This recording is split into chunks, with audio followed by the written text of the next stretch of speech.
staying in the last hour. Never tried to go the fast route. Marathon, not a race. Putting hours in, I cash out. Game time been lit. Been the man, been him. In the box like 9-9. Got pinstripes on my skin. Okay, go mamba all in my zone. When the wind going home. Hear it all in my tone. Worked hard for this throne. You know I'm never lazy. Nothing face me. See me win, but those L's made me. Hear him talk, let him talk. All the ghosts have been called crazy.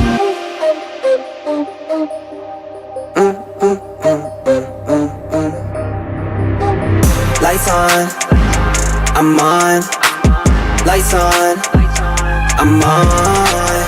Love the pressure, I can't let up. Keep my head up, I can't let up. You know I can't stand still. Sticking to the plan still.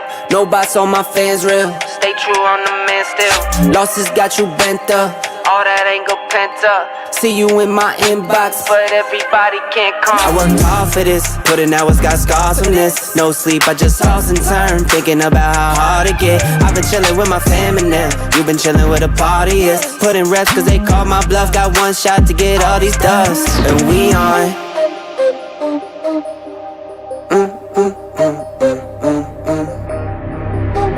Lights on, I'm on.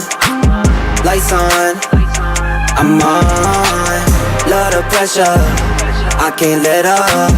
Keep my head up, I can't let up. Lights on, I'm on. Lights on, I'm on. Love the pressure, I can't let up. Keep my head up, I can't let up.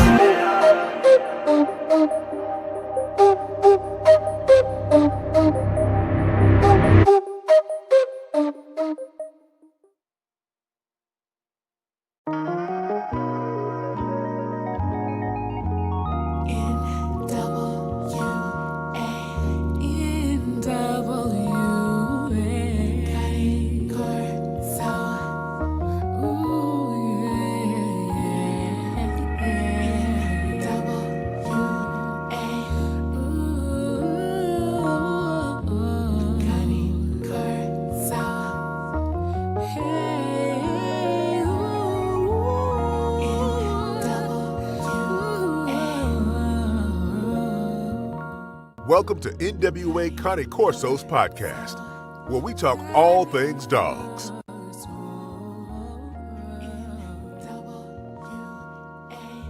Yes, sir. We back for another one. Welcome back, chat. Salute everybody coming back to another one. Shout out Porterline Kennel. Shout out Superior Warrior Kennel. Glad everybody's kind of rolling in here.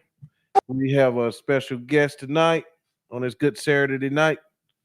Kevin Harlee. How you doing, brother? Hey, just another night, man. It is. Yeah. I'm glad to be back in the house. So tonight I'm pretty sure everybody know we're gonna be talking about the raw diet. We'll be taking questions and all that good stuff. And Kev, tell the audience a little bit about yourself, if you don't mind, sir. Hey, so I'm born and raised Baltimore, Maryland. I'm 34. I've been into dogs my entire life. I've been in a raw feeding for going on 7 years now. Complete raw, no, snacks and kibble and stuff like that for about 6 years. Cool. And I also breed Corsos as well. Italian variety. But yeah. Yeah. Okay. All right. How long you been involved in the Corso breed? Going on 6 years, about 5.5, 6 years. I got into it. I had a couple dogs from a couple local people. I didn't move forward with that. Then I started importing dogs from Italy. Okay, cool. They fit more of what I was looking for. That's more along the lines of what I think a Corso should be. So that's why I did that. Okay. Explain that. What is some of the differences in the purely Italian Cane Corso versus what you see over here in America? So, in my experience, just how the dogs were derived originally, they started from different breeds, different sectors. owning both for a period of time before I transitioned. In my opinion, the Italian dogs that come from working farms or people that use them, they're smarter, they're easier trained. But that's what my involvement have been. Like I said, I've had both. They're more attentive to the owner. Right. It's just the overall interaction with family. You know? Right. When you have dogs that come from a stock that has a purpose and not just, breeding purposes, the dog itself is different. Right. So I know there's many different opinions about it, but I have had both. I have loved every single dog I've had, but I wouldn't go back. Gotcha. Okay. All right. That's good to know. So what was it? I want to delve into this because people are interested a little bit in this. So what was the process of, how hard was it to get the dog and choosing a breeder that you liked for the Corso? What was that process kind of like? I mean, hours of research. I mean, I was up all kind of midnight on. My day started now around 5 o'clock in the morning, and I was up 1 o'clock in the morning researching, talking to different people, looking at their lineage, looking at their, current dogs that they own. Look at, guys here. I've looked pretty much everywhere you could think of. And it took me about 2 years to fully decide on a group of breeders that I liked, and it took me time to actually find breeders that knew what they was talking about, that knew their actual lineage, that could tell you about the dog from birth until, breeding, that didn't mind asking and answering questions, that didn't mind being active, Right. That's what really interests me when I was trying to find a breeder. People that were a little bit deeper than, it's 150 pounds. Well, I'm not really into, weight, Yeah. So. Yeah. It's a process when you almost court a breeder, especially if this is going to be a dog, you depending on, especially for a breeding program or whatnot. So it takes time. It took me about 7 months to get a dog from a guy one time. Just getting on his nerves too. You know what I mean? I mean, I would rather you ask questions. I may have gotten on the guys that I was talking to nerves, but I was asking questions day in, day out. There was times where I forgot that I've already asked a question. I asked it again, but I took notes, and I really enjoy people that love to communicate. Yeah. And honestly, because there's people that will communicate, but you don't know if what they're saying is factual, Right. I got you, man. What are some of the most biggest misconceptions on raw feeding? Well, from what I've been asked, they think it's a certain age to start them on. I just had a litter. I actually have one still here from the last litter. And they've been on raw since 3.5 weeks. Oh, okay. They're 10 weeks now. So the fact that it's harmful, I do know vets personally that's against it. For other reasons, obviously. Bones, I've heard that bones could get stuck in there and blah blah blah, which is true if the meat's cooked. I've even heard feeding them raw makes the dog angry. Yeah. There's been a lot of different things asked to me and thrown my way, and most of them I'm like, oh, where'd you get that from? Yeah. What about people say, well, you got to worm them more when you feed them raw? So no, it's false. Okay. So and I break it down like this: a dog is going to eat raw if they escape your house and they're out in the wild. Okay. A dog will not randomly stumble upon, you know, a kibble tree or kibble bush and start eating kibbles and bits. You know what I'm saying? So, and it's all in how and what you feed. Now, if you're feeding petrified meat, you know, and rotten meat, yes, but there's natural additives that I've used for years now. And I'll tell you what my go-to is. And I tell everyone, if you're feeding raw, please incorporate apple cider vinegar in your dog's diet. That's really good. Okay. All right. Let me ask you this before we get deep into the raw. What we know, a lot of people feed kibble. What are the dangers of kibble?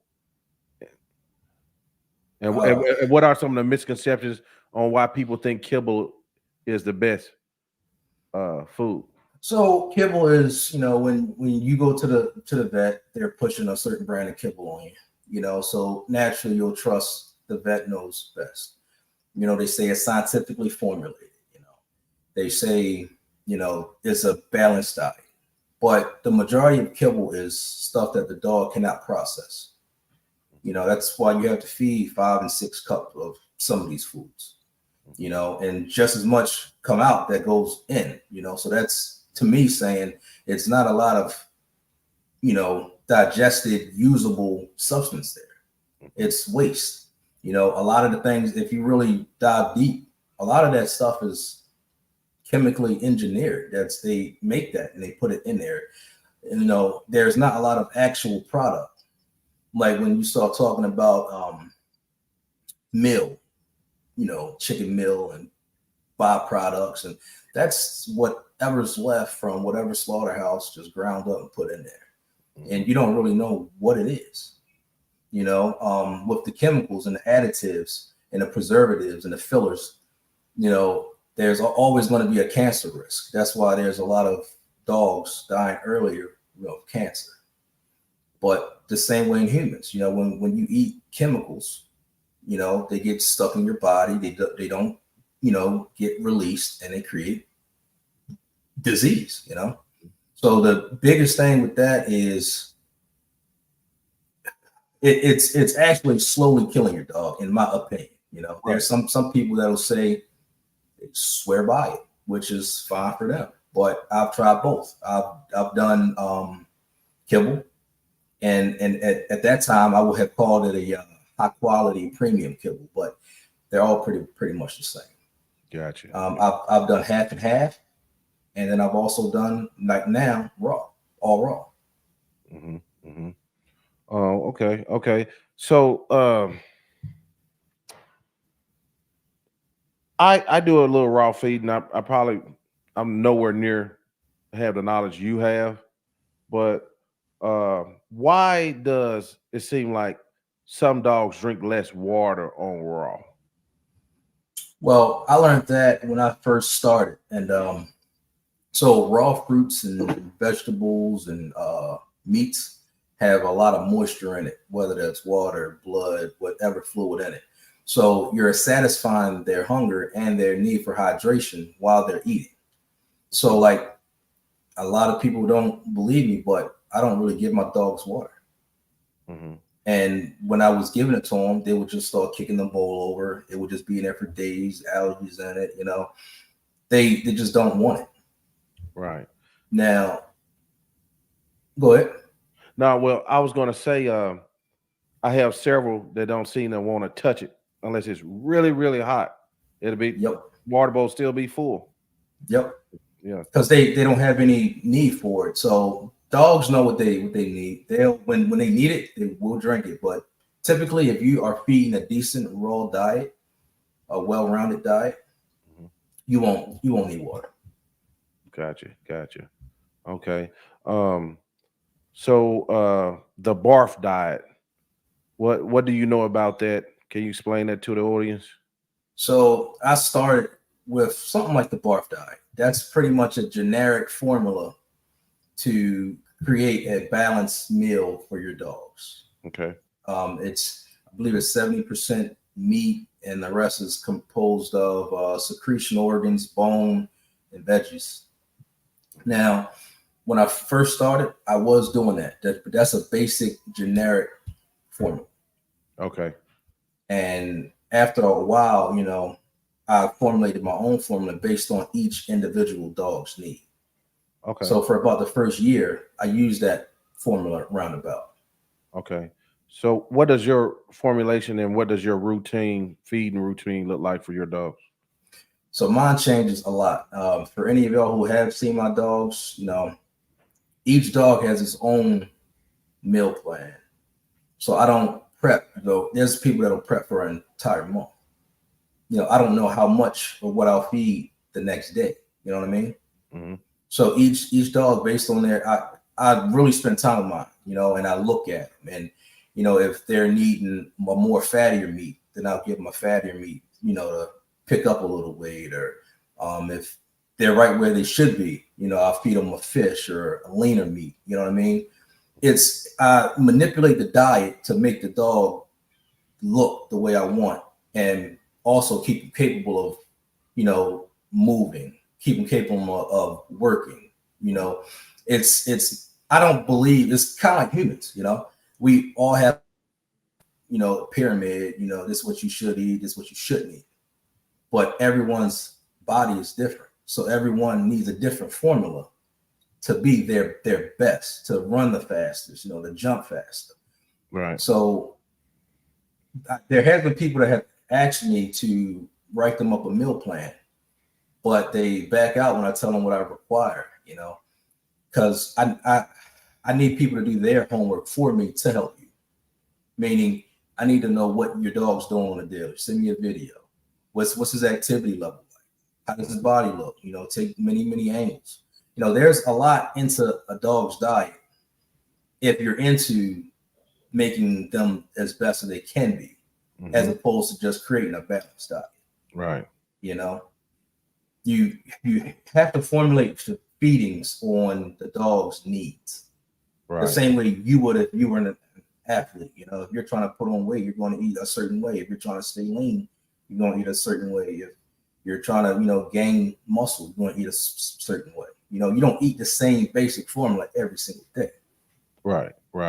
And does that change with the seasons? If it's hot or cold, do your diets modify? Rarely. So in the winter, I will feed them fattier meats to put a little bit more on them, mm-hmm. because they do live outside a lot. Mm-hmm. But as far as do they completely change? No. Okay. Right. Okay. So what about, do your dogs, do you feed them every day? For the most part. Okay. So I do fast them once a day. I try to make those days Sunday every single week. Mm-hmm. Some weeks I slip and it might be, Tuesday, but they eat at least 5 to 6 times a week. Fasting is good for them. What are the benefits of fasting them? It'll get that gut time to balance out. It'll give them time to pass all the food, and what I've seen, it keeps them trainable. Mm-hmm. So my dogs, pretty much, they're all food driven. Mm-hmm. So I don't overfeed them. I feed them enough, and that'll keep them wanting to work for me, wanting to listen, wanting to, I don't make food available. I use food as a tool, whether I'm training or whatever it is. Right. But the main reason is so that the gut could balance out and pretty much reset. Okay. Do you let's get into, somebody's asking, do you add supplements? Let's go into, if you don't mind, let's look at what's in the dog's bowls. And can you kind of take us through that for your dog? So supplements, when I first started, I thought that you needed it. Mm-hmm. So I was putting supplements in. The only time supplements is added now is when I'm weaning, and that's just the dog formula stuff like that. Okay. But my dog's bowl typically would consist of whatever meat. Most of the time, it's going to be chicken. Mm-hmm. For me. There's going to be fruits and vegetables, blueberries, mm-hmm. apples, bananas, broccoli. asparagus, spinach, of course, apple cider vinegar, coconut oil. I do put a little bit of pepper in there. I might put in a whole egg, shell and all, a little liver, little spleen, little offal, just pretty much. Yeah, that's pretty much the mainstays. I do put salmon oil if I'm not feeding fish, because I also feed fish, right. You know, for their coat and stuff, insides and all. Then I might change up the actual meat. I might do beef. I might do chicken, turkey, salmon, sardines, lamb. There's many different meat sources that I do change up to, but the additives are usually the same. You know, fruits, vegetables. I try to keep that in there, and I also use that as treats. Okay. You know? Yeah. So you have the meat source, then you build around it, basically. Yes. Okay. Yes. So I feed, I guess you can say, a complete rounded diet for a lot of people that like to use that term. And with the secretion organs, I might do like 3 times a week.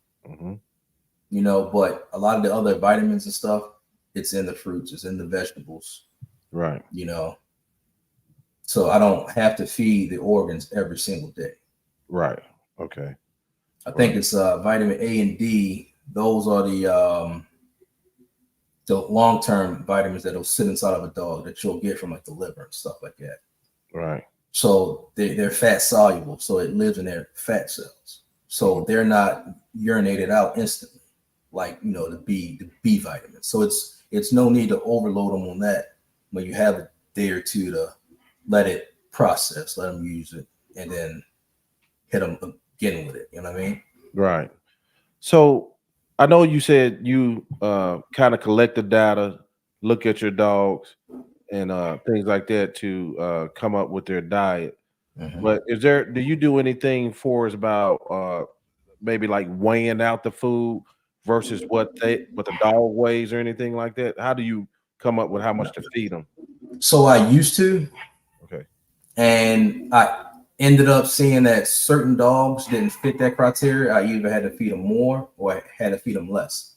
So now it's all visual, but I've been doing it for a while, and I know how much food will affect each dog. You know, this one might gain a pound. This one will stay normal. You know, this one's gaining a little weight. Let me cut them back a little bit. You know, so I do not weigh. I typically tell people, you know, when you're first starting, start with the formula, and then you adjust it as needed for your dog. Okay. So with chicken, the skin is my fat, the meat is my protein, and the bone is my calcium. So what would you suggest? Make sure you put this around it as well. I would definitely put I would put some more fats in there. Like me, I love to use coconut oil. Coconut oil, okay. I would definitely once a week or so, or however often you feed a complete diet, basis. I'm always going to put apples in there. I'm always going to put bananas, blueberries. I'm always going to put apple cider vinegar. I'm always going to put I put broccoli in it, lettuce, spinach, asparagus. That's always in there. So you have to play that fine line of balancing your calories, your fat, your proteins, but keeping all of your vitamins and minerals in there. Right. Okay. So let me do you think, like, do you hardly go to the vet for anything on this diet? Yes.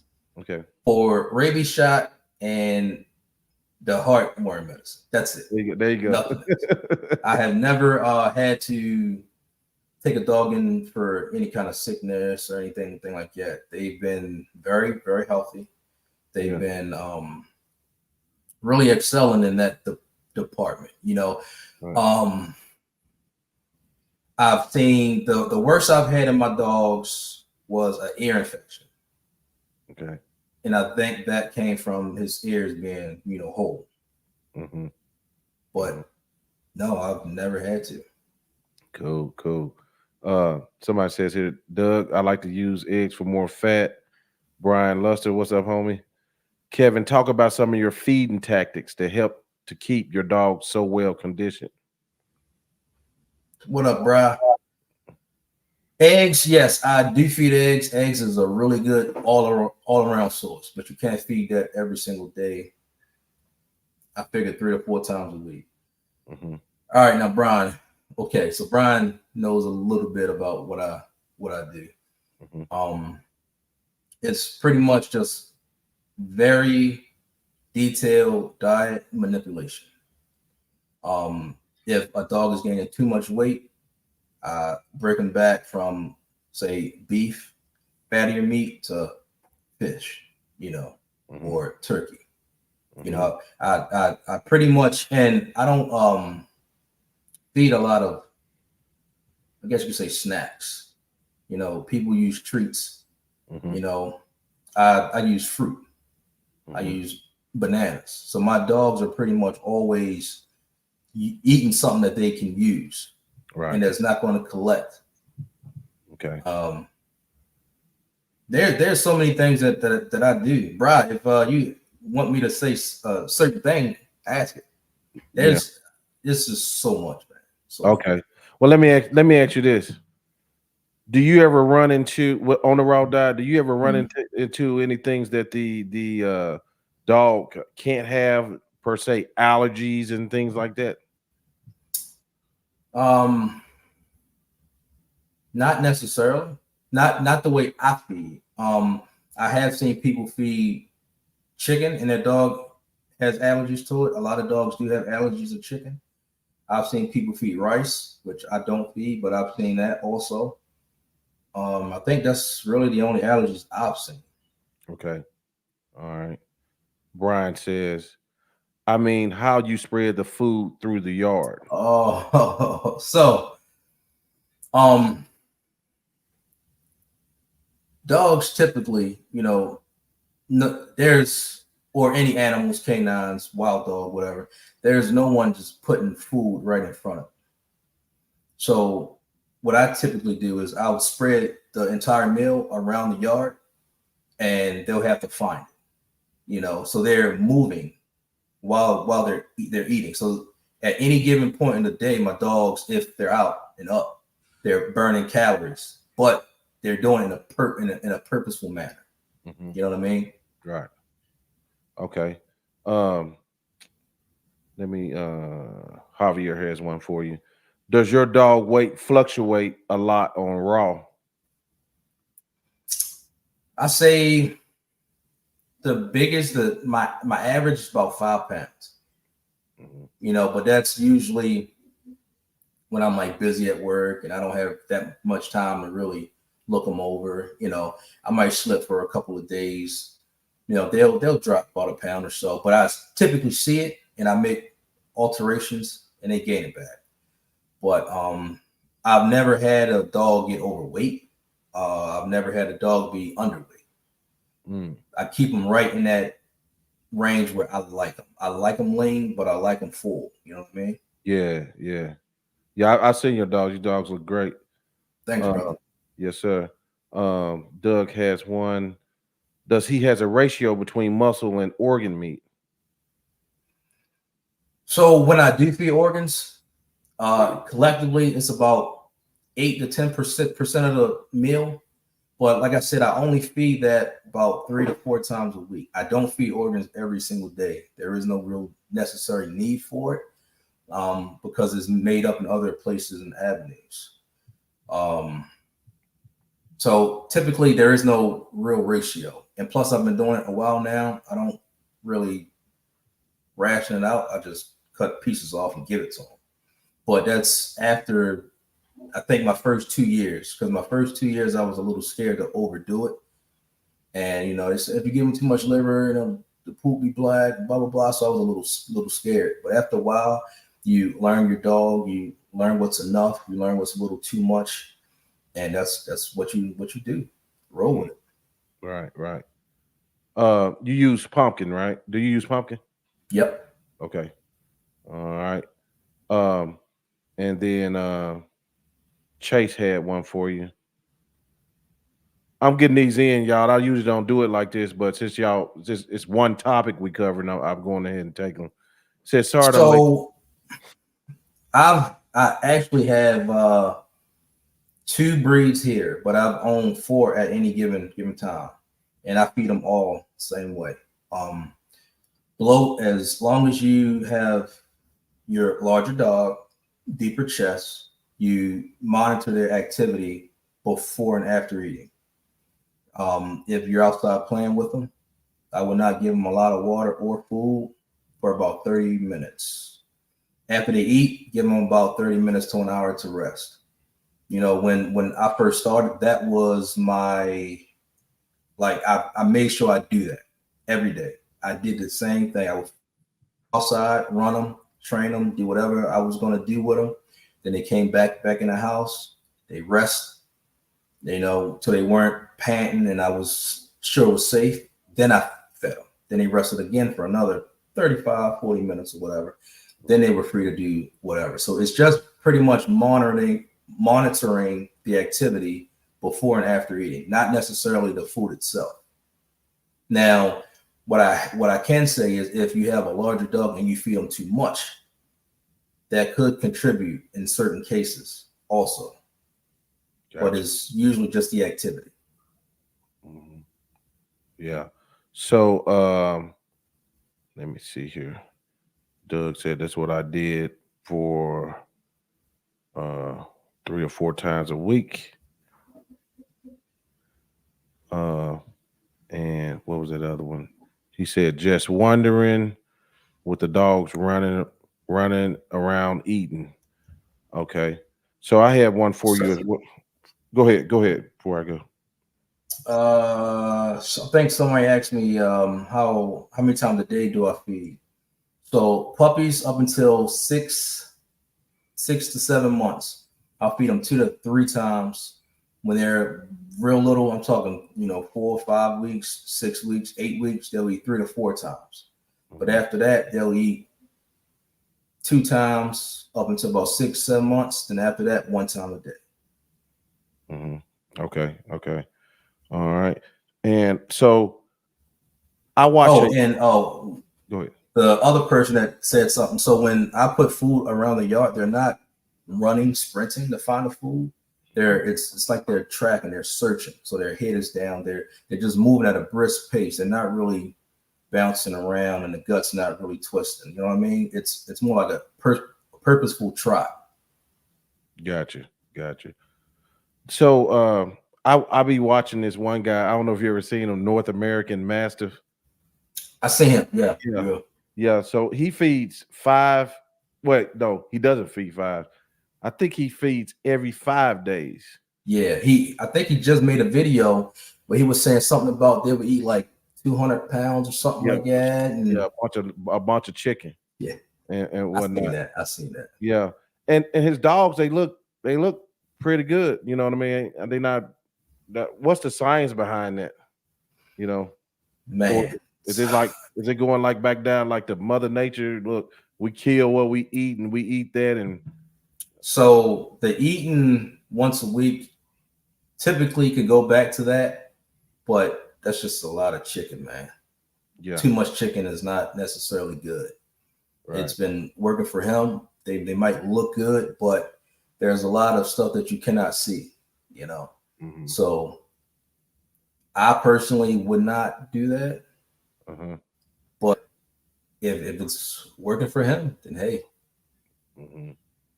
Now this is a big question, being that we're in some trying times, some uncertain times. Affordability, brother. How can we do this and save at the grocery store? When you go in the do you got coupons? What you doing? You know what I mean? So I tried it all. I tried pre-mades. When I first started, they got expensive. It was like, I think it's like £9 for like $80, And as you get dogs, it's just too much to keep up with. The market, going to the actual market, I'll only go one in a crunch if I haven't gone to my supplier or to get organ meat and stuff like that. That's rather cheap. They'll just give that away for pennies on a dollar. And to get my fruits and vegetables a lot of times. But the best way to do it is find someone that sells bulk. You know, like I don't buy chicken by the pack. You know, I buy by the case. You know, I buy beef from a butcher. You know, the best way, and it's affordable, is to get your proteins in bulk because they're cheaper and you get a lot of it. If you're searching at the market or these pet stores for pre-mades or for like individual packets of chicken, I hope you got a lot of money because you're gonna need it. Boy. You know, the only thing I could probably say to people is if you can afford it and if you got the time to research places, get it. It helps. But I would not advise anyone, if they don't have that much, to try to supply their dogs and feed them from the market. Right. Here in my area, down here and down the south, we got different ways we can do it. We got a ton of chicken plants, ton of family stores. So I can go buy, if I wanted to feed chicken, I can go buy 40 pounds of it for $15 or less sometimes. And then but the butcher is if you got a buddy that's a butcher. Yes, sir. It's fresh too. Boy. And I like the meat fresher because they haven't shot it up with preservatives and hormones and all that stuff to sit on the shelf. You know, I love a nice fresh cut, bro. I'm telling you. And the dogs love it too. Right.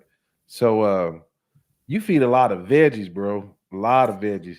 Do they take to the veggie pretty good, or if you start them younger, yes. But if, like a lot of people that I know, just give them one meat again and again and again, they'll get accustomed to that meat, and then you got to try to like push the fruits and veggies. You know. So it's probably best to start them young. Once the dog is set in their ways, I've had a dog when I had to change his diet. He held out for about 4 days. So, oh wow, yeah. My man Porterline Kennel, salute, brother. Any online wholesalers that you guys have luck with? Do you do anything like that?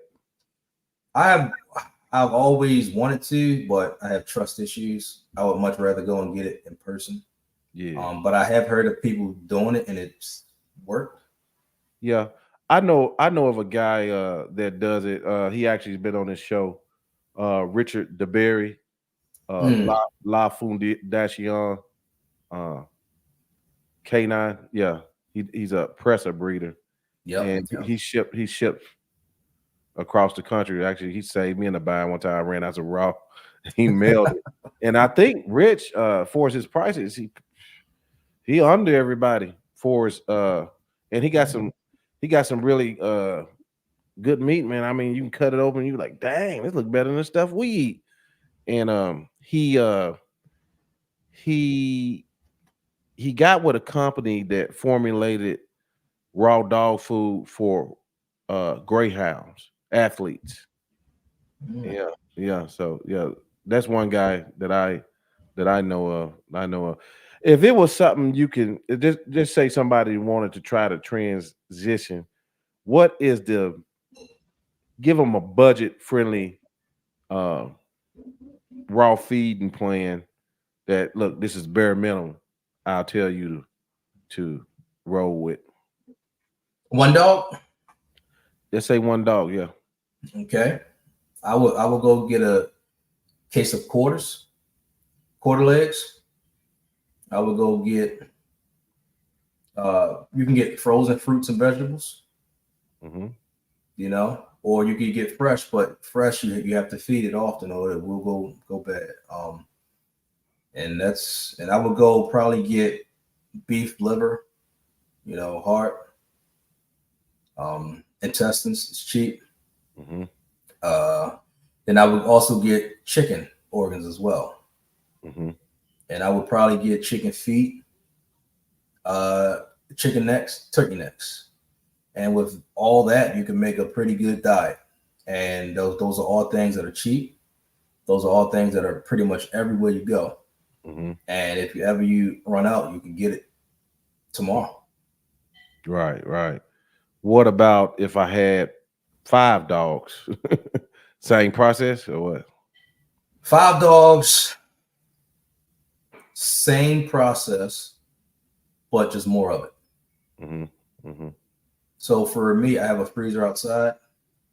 Once a week, I'll go load it up with all my organs and meats, and then I have a place in the house where I keep all the the carrots and all the fruits and veggies.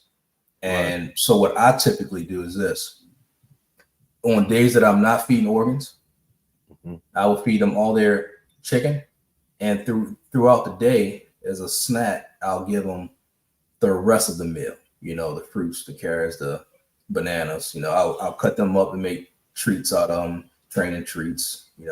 Apples as well. My one dog, Nick, she just likes to go.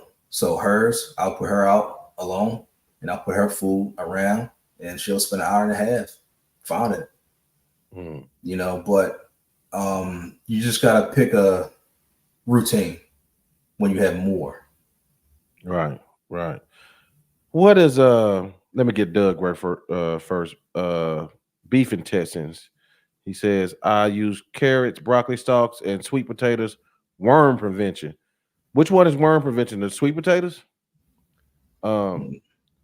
Carrots. The carrots. Okay. Prepping. You say you don't prep for the week. What does prepping look like? And what does how do you contain it, brother? My prepping is daily. Daily, okay. Because the amounts change daily, and the meats change also. So like my younger pup, he has a metabolism out of this world. So I have to feed him a lot more and a lot more frequent.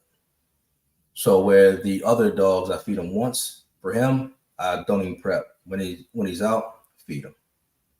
My male, I like him to stay. He's typically around 110. Mm-hmm. And when he gets a little weight on him, I kind of break him back a bit. You know what I mean? Right. And it makes no sense to meal prep, because once you meal prep, you're just gonna rip it open. Here you go, eat it. It kind of defeats the purpose to prep and take things out. Right. So I hash it out as I go per dog. Puppies is easier. Puppies, I mean, they'll eat, and they should eat. You just feed them and feed them. You know what I mean? Mm-hmm. You don't overfeed them, but if it's there, give it to them. Mm-hmm. But the adult dogs, they're not growing as much. They're not growing at all, possibly. You're in a maintenance mode. Okay. Right. So that's where the meal prep, or in my case, the lack of prep goes. Right. Because I'm no longer building them. I'm trying to maintain. Mm-hmm. Let me ask you this, because since you deal with the Corso, and weight is an issue, because in our world, big. Bigger is better. Yeah. Could you go through and explain to the audience the dangers of rushing a puppy in the growth, and at what stage would you actually put some substance on a dog in his life? So as puppies, I see at least until about a year old, I would not worry about weight. I will let the puppy do what the puppy do. Feed a good, decent diet, feed a nice amount, but keeping them leaner is a lot better, because you could come into, problems with the hips. You could come into weight issues early, which pretty much breaks the entire body down, And then they also become, in my experience, seeing family with dogs and seeing friends with dogs, they become lazier early. and they sit on the couch. They'll lay on the floor, and then once they get into that habit, it's hard to bring a dog out of that habit. And then the weight just keeps pounding and pounding. And that's how you get these dogs. They're a year and a half, 160. Well, if all they did is sit and eat, then obviously. Yeah. But to answer the second part of your question, I don't necessarily putting substance on a dog, because in my head, I'm taking that as, at what age do I try to pack weight on my dog? Right. Or at what age do I try to make them now bigger? Let the dog be what the dog is naturally throughout life. I never purposely try to make them bigger. I never purposely try to make them, a certain weight. That's the question I get every single day. Well, how heavy is your dog? Well, that's the least important factor when you're talking about a Corso. I've never asked that. Right. But a lot of people shy away from the blood that I have, because they go, you don't have the big Corsos. And I'm like, well, what's a big Corso, brother? Weight is the least important thing. A healthy diet and a healthy dog is the way I go every single day. Yeah. And I like natural. Right. Even when I try to, take my dogs outside the state parks and around others, I don't typically use the chemical treatments for fleas, and I try my best to not use like the wormers and stuff.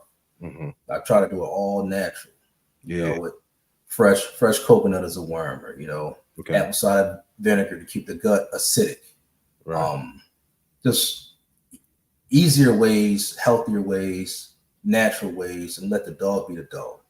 Well, have you ever used man, y'all don't slaughter me, man. I didn't make straight A's in school. Diatomaceous earth, you ever use that stuff? I haven't. Okay. I haven't, but I do know people that do. Yeah. But I've never used it. Yeah, somebody showed me the food grade kind of helps with parasites in the dog, and it's all natural as well. You got to keep that dog's gut healthy, man. That's number one. Even with us, for humans, Yeah. The gut's the building block to everything. Right. You feed raw to your puppies. Have you had any issues or seen anyone have any issues with the dog knuckling because of protein?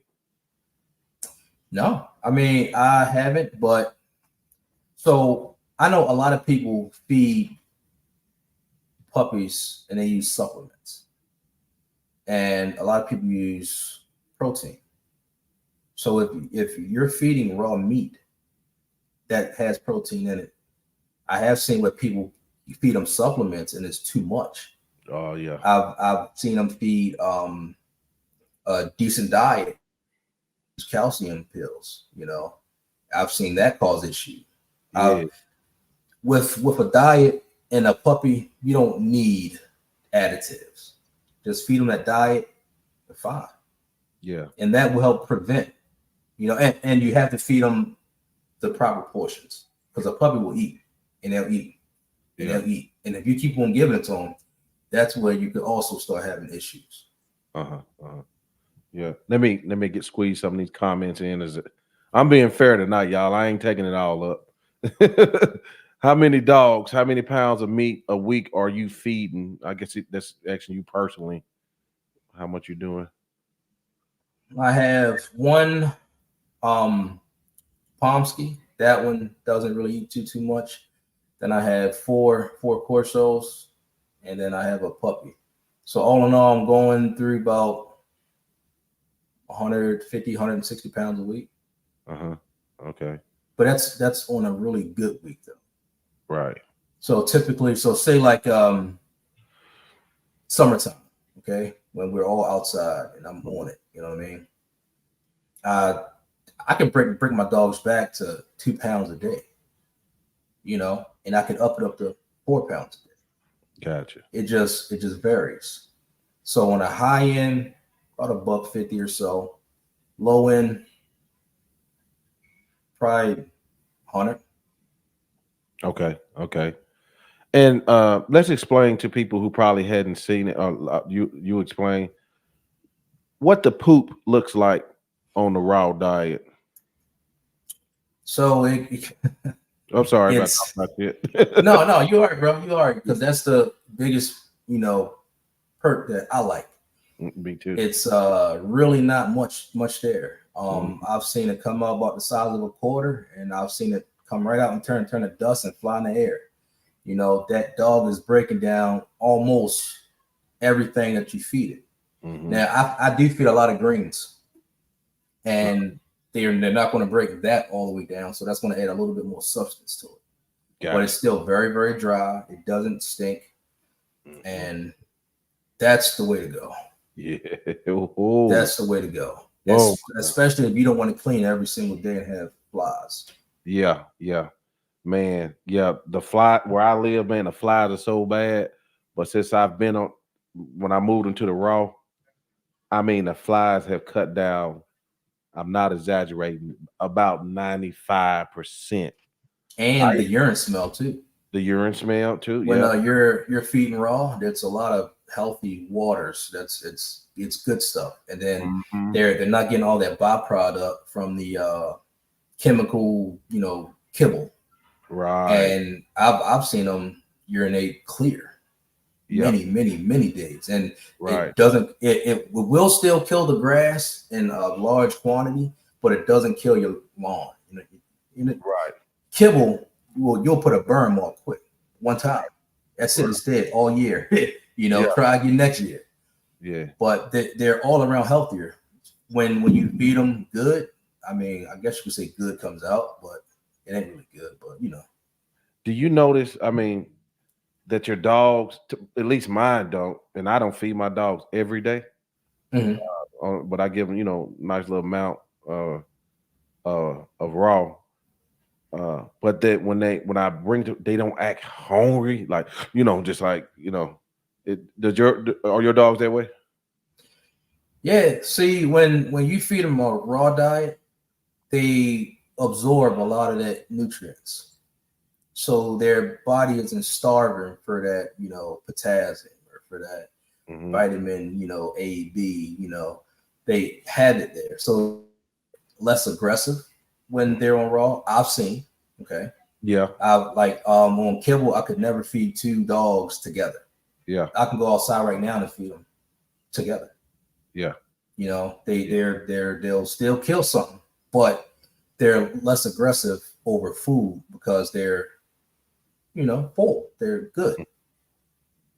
Yeah. I wish I could say the same. I got a couple. Well, it ain't the Corso actually. I got some Central Asian shepherds that about to kill somebody with one of them bones.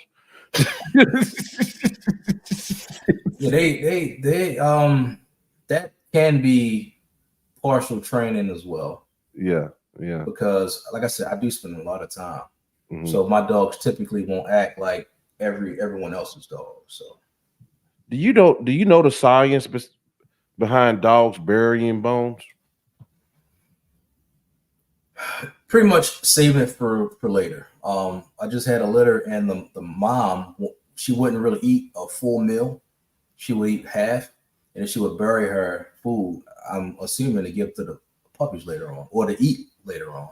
Mhm. But typically, if you're feeding too much, they don't want it, and they'll go try to hide it and come back to it later. Mhm. Let me squeeze one in here. Chase Bowling, how you doing, brother? I heard apple cider vinegar is a natural dewormer. Also, I had knuckling with a pup due to protein, and then he says here he backs it up. It's crazy because it was off of 80-20 value pack.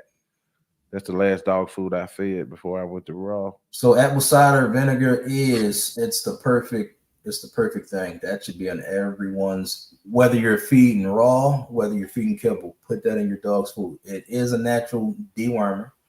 It keeps your their alkalinity up. Mhm. So worms typically can't, not saying they can't survive, but they don't want to. So they won't attach, that'll give the body time to get it, out. Okay. But I would definitely do that. Yeah. Knuckling could come from many different things. Mm-hmm. Could come from protein, could come from too much calcium. It could come from a lot. So it may or may not have been protein, but Mm-hmm. Let me ask you this. Dang it. I think I lost my thought. I heard when you feed raw, yeah, he said the same thing you saying. They have more acid in their stomach where it won't allow them to get the worms. Yep, that's what he was. That's what he was saying. I lost my train of thought, but let me go. Let me go. I'm gonna kind of switch it up just a little bit. yep. You dealing with the Corso and you run the Italian kind. How should a true Corso temperament be? So And how do you like your dogs? okay, how do I like mine? All Yeah. right, that's what I like. Okay. I like my males to be pretty much the protector. I don't want them to be softer. I don't want them to necessarily be that approachable Mm-hmm. because I do live in Baltimore, and when I'm not home, I need to know that my house is safe. My females, I like them to be a little bit more on the docile side because they are going to have puppies, Mm-hmm. and I don't want any, I guess, mishaps when someone comes near the pen or the puppies.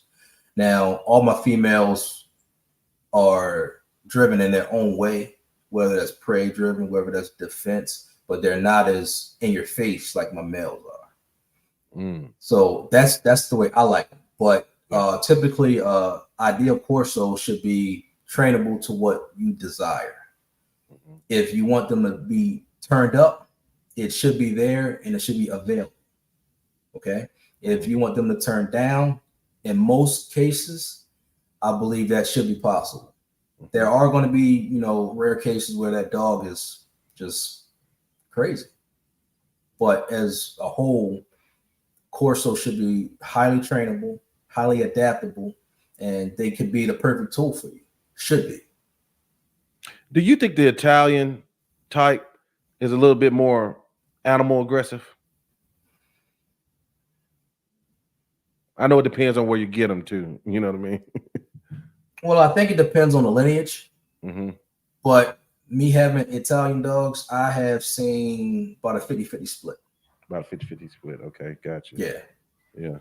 So, there's certain Corsos that would be used for, guarding your flock. Those typically wouldn't have that much of a drive or aggression towards, animals because you have to have them around your chickens and stuff. There's some that you would use for, like me, personal protection, and I want them to be on everything. Mm-hmm. So it just depends on where you get them from. It depends on the lineage, and it depends on what you instill in that puppy. Right. I got one for you. Superior Warrior Kennel. Do your dog do well in the heat on the raw diet?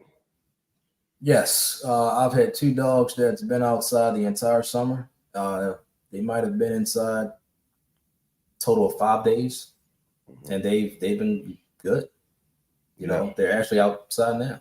So. Yeah. You get them acclimated to it, and deep shade. People always ask me about those Central Asian Shepherds. How they do in the heat? They got a deep shady spot, water. Yeah.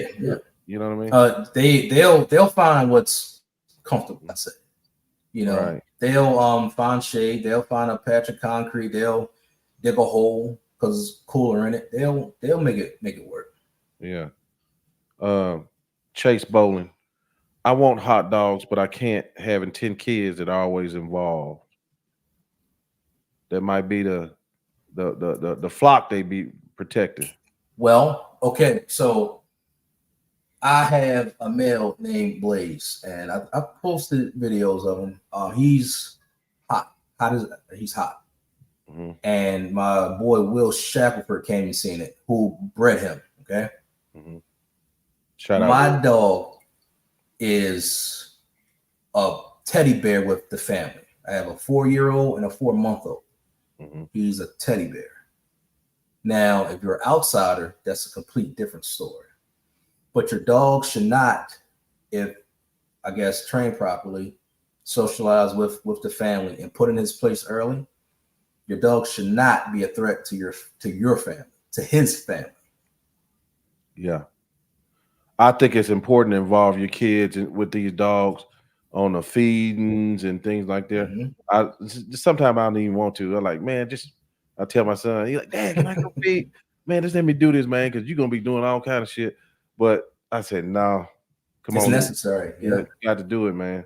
Yeah, you have to. Yeah. Feeding is one of the biggest training tools I use. Mm-hmm.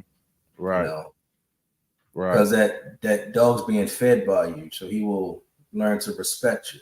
You know, he'll learn to understand. Okay, early. I start early. Right. And I did a video on my Instagram a while back, and it was called "Are They Good with Children?" And I showed my little girl, she's probably about 4 or 5 at the time, going in feeding my most hostile alibi. And you know, that's what you got to put them around. You got to expose them. Yeah. So I got a story. Will Shackelford came down, him and his family, wife, you know, brother and kids. So the adults, as in Will and his wife, even though they bred him, could not approach. And their son came right up to him. He'll just pucker down, sit down, because he understands, you know, that's a baby, you know, that's zero threat. You know, but that also came from me putting that in him when he was younger. Yeah. You know, because if you acted out against a baby, then you had to deal with me. Yeah. See what I'm saying?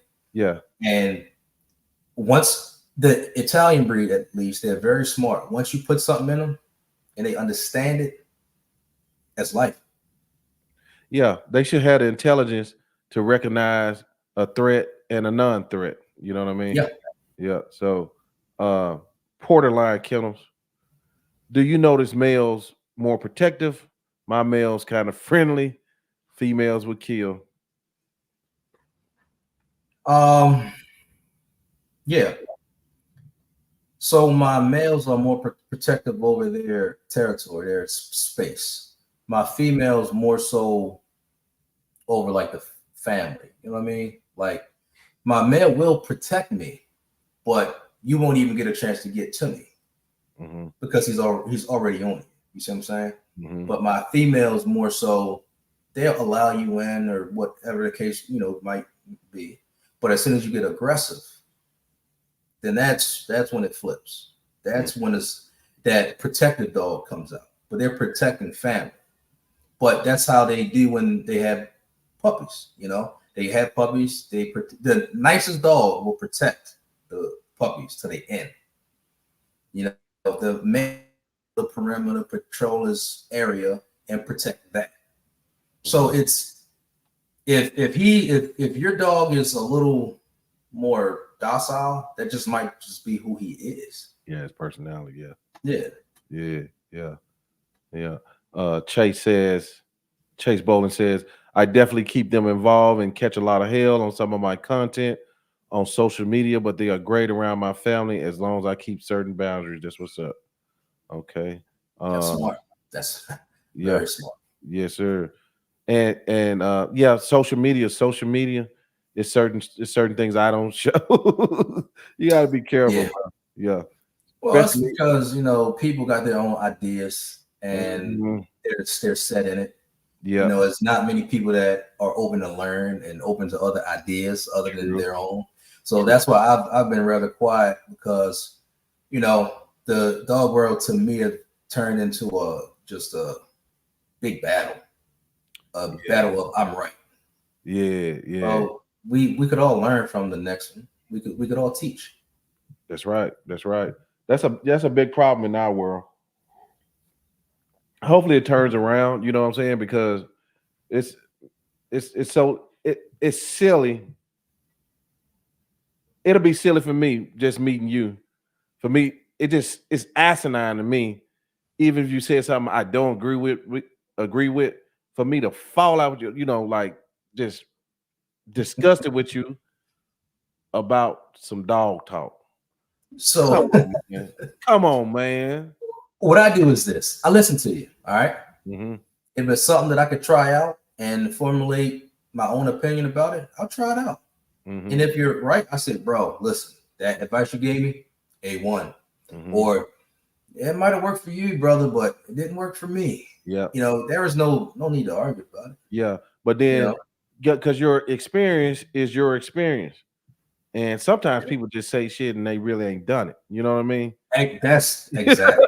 You know what I mean? Exactly. Because So, they read it. Because, you know, I actually thought there's going to probably be a lot of people talking about it because I'm in a lot of these raw feeding groups. Uh-huh.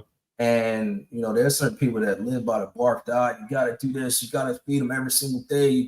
So I stopped talking in those groups. But you know, the way I feed, I'm shocked that I haven't gotten more backlash on that.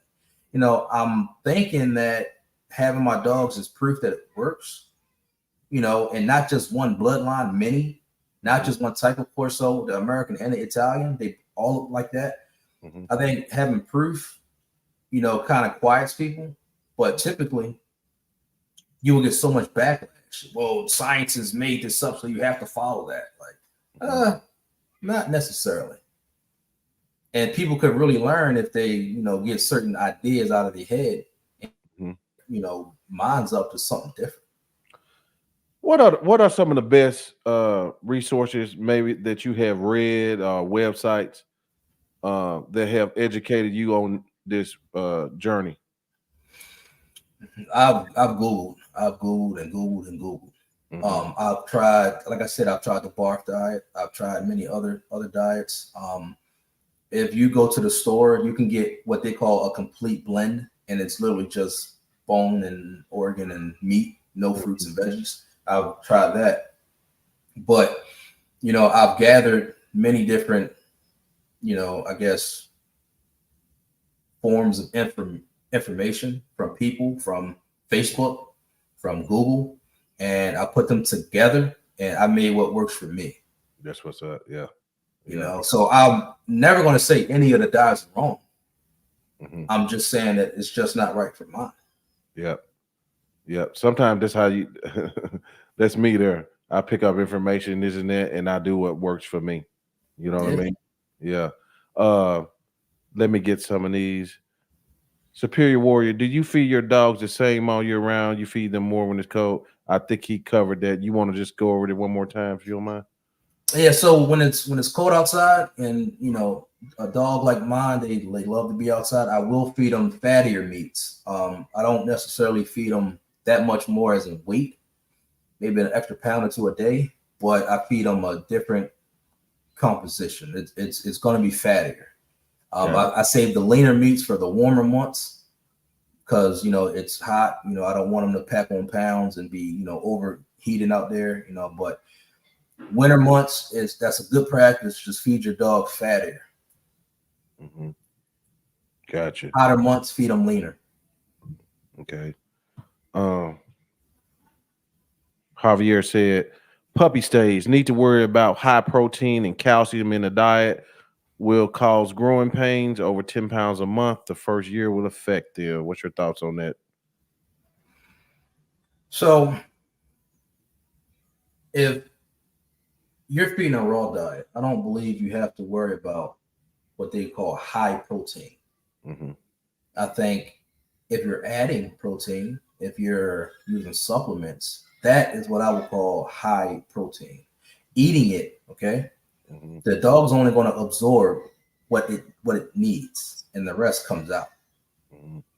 Now, if you're supplementing the dog, you know, that stuff breaks down, you know, longer, you know, so they're eating it, you're giving it to them, you know, that's different.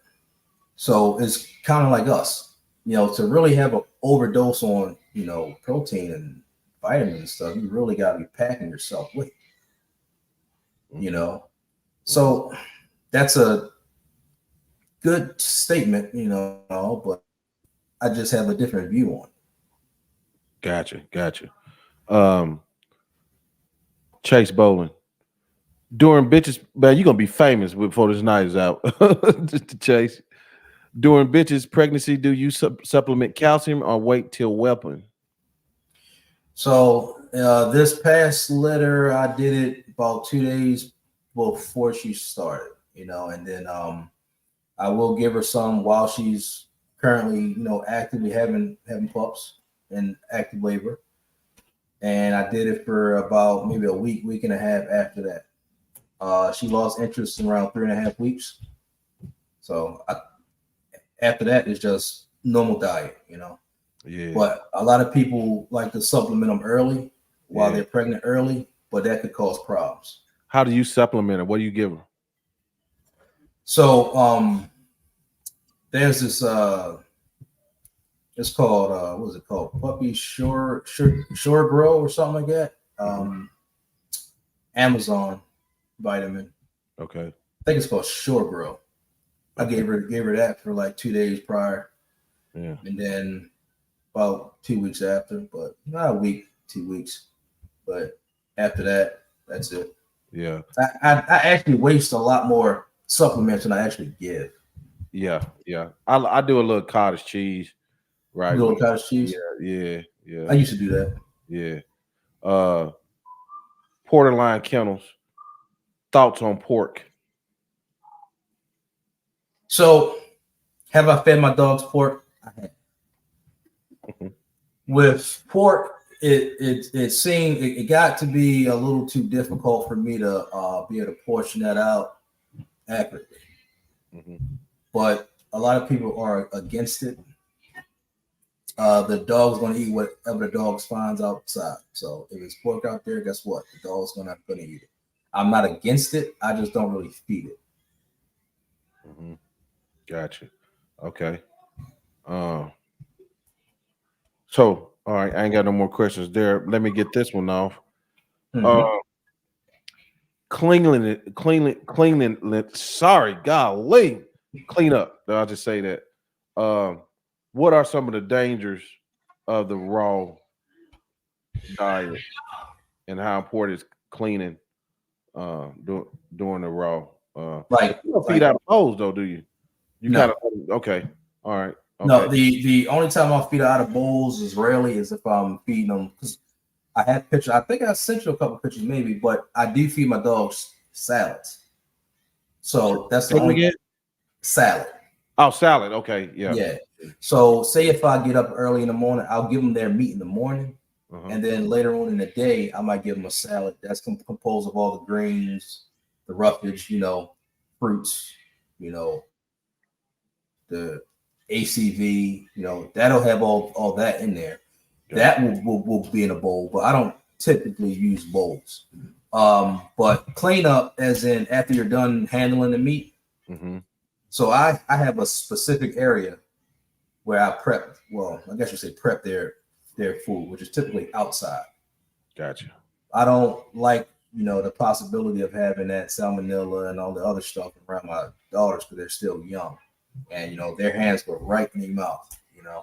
So if you are going to feed raw and you are worried about cleanup, either do it in like a container where all this stuff is contained and you don't cross contaminate the home, the door handles, the doorknobs, the countertops and tables, and have a place designated for that, because it is possible, especially when you're handling pounds and pounds of just raw meats. Yeah. Does salmonella even hurt dogs? It'll hurt us, but I don't know if it hurt dogs. So dogs have that in them naturally, in small quantities. So I've never worried about that. I've never felt the need, but it'll hurt you. But your dog, no. Gotcha. As long as their gut's healthy, they can eat that all day. Right. Okay. Chats, if you got any more questions, let's get them in. Do you do so? I think I heard you mention you might do some consultations. So, say it again. Did you do consultations for people? Yeah. Well, yeah, I typically do them, but I'm gonna say about 40% of people back out when I ask them to do a little bit of homework. Really? People just want a generic diet plan, but if you want a generic diet plan, you could ask Google that. Right. Okay. Yeah. So if anybody wants to get in touch with you, how would you like that to be done? they could message me. Facebook, it's Kevin Reds, Redds. And just contact me on Facebook, and then we'll go from there. Serious people, they'll get my direct contact number and all that. But Gotcha. Yeah. Kevin Reds. Kevin Reds. All right. We got one for you here. Can you speak on old meat? I've heard dog can handle older meat that we can't. Any truth to this? You smile, bro. You what was that? So yes, a dog's gut is like 10 times more powerful than us. Okay, they can break down bone and some more stuff. So one time, I went and got a case of quarters, left it outside. Okay, and 2 days went by. I said, "Oh, it still's good." 3 days went by. Oh, it's still good. 4 days went by. Oh, it's still good. Okay, so it started to get bad. And I'm like, well, I'm not going to waste it. So I gave it to them still. They didn't have any issue. Now, as long as it's not like completely rotten, they had maggots and bugs. Like it was still sealed, but it wasn't in the refrigerator. Now, I wouldn't give them rotten meat, but older meat, sure. Beef, ground beef, if you got a little bit of that, older chicken that to you, oh, it don't really smell good. Just give it to the dogs. Dogs eat rotten meat if they found it outside anyway. Dogs eat trash. Dogs eat poo-poo, Dogs eat everything. Yeah, they do. Yeah. But I wouldn't make that a habit. I wouldn't make it a habit. But yeah, they can't eat old meat. Yeah, yeah. I seen this thing on it was, not no cut, just a regular dog, man. It was a deer dead on the side of the road. And every time I come off work, that dog I guess his owners wouldn't be home. He'll be out there eating on that carcass like 5 days in a row. Yep. Yeah. Because their guts kill all that stuff that ours, won't. Right. So it's fine. Yeah. I just wouldn't just purposely go find rotten meat and give it to them. But yeah, it's fine. Right. Doug disagree with you. He said old meat is bad meat. Why take the risk? It's get real shitty. Yeah. Trust me. Yeah. I tried. Diamond Grit, he has something he want to ask you. Do you use apple cider vinegar with newborn puppies also to deworm successfully? Or do you go through the usual deworming protocol when they're pups? Yeah, I do not use that with the pups because their stomachs are not ready for that just yet. I just go, the normal worming. My ACV is for about 8 to 9 weeks and up. If I'm pouring something for my puppies, it's goat's milk and maybe the puppy lax, whatever that stuff is, that powder stuff. But typically, I don't get that under 8 or 9 weeks. What's your worm schedule look like for your pups? So I did this past litter. I did 4 weeks, 6 weeks, 8 weeks. Okay, yeah. And right at 8, I'll just hit them back to back 3 days in a row just to make sure it's gone. The mom, I wormed her twice, and it seems to work. Yeah. So, but also when I worm the mother, I worm all the adult dogs, just because they're all outside in the same area, and if she did let something out, I don't want them to also get it. So. So the whelping mother, do you? Okay, when do you give her an uptick in her food? Do you do anything different in her diet for? Oh yeah. Okay. So as soon as it's confirmed that she's holding, I don't up it drastically, but I do up it. So say if I'm feeding 3 pounds, I'll do about 4.5 pounds, 5. Yeah. I let her body talk. As long as she's gaining weight, as long as she's looking full, you can't see her pelvic bone. She's looking satisfied. That's it. Yeah. I up it probably a little bit more while she's nursing because they will suck that girl dry. Oh yeah, boy, yeah, they give it. And she's pretty much a machine. She's just going to eat and eat, eat and eat, and that goes directly to the puppies. Right. So right at about 3.5 weeks, when she was just like, I'm kind of done with these pups, she was dried out. Right. But she picked her weight back up. Her body started, getting back into the groove. Right. Yeah. I usually pick up the food intake on mom the second half of the pregnancy. One time I got her too big. My vet got on to me. He said, "Man, when did you start feeding her?" And he said, "Nah, wait till the second month." But I noticed that the raw, even when I was feeding Kibble, I was always switching my mom's to the raw diet because it seems like it helped them recover faster. Yeah, because they're eating usable, nutrients. They can use that. Now, when you feed them a bowl of kibble, only a portion of that's actually usable, Right. and the rest comes out. Right. So when you're feeding raw, even though you feed less, you're feeding them more because they can break all that down, and their body could utilize almost every part of it from the bone out. Gotcha. Porterline kennels. Any difference in fat organ or bone while pregnant or nursing? Nope. It's just more of it. Right. That's it. Right. Ratios are the same. I just feed more. Right. Okay. Doug says meat has to be fresh. That's a must, or you will pay the price. Porterline says my thoughts too. I'd rather not risk cleaning diarrhea. Normally feed frozen. You normally feed frozen meat? What is he talking about? So I typically, one, if the dog's gut's healthy, you don't really got to worry about too much. Okay. But frozen, so for dental hygiene, I will freeze their quarter legs because that'll make them chew. Right. And it'll clean that tartar off. But that's also why I feed coconut oil. But a lot of times, if your puppy is like a real fast eater, you should also freeze it to make them eat slower, to make them chew. You know what I mean? But typically, when I do freeze it, that's so I can help clean, the teeth off more. I like pearly whites. Right. And to keep puppies, because almost every dog that I've had as puppies, they just like to swallow the thing whole, and I never really liked that. So freeze it. They got to chew it. Better for them. That's why I like to give them big old moan.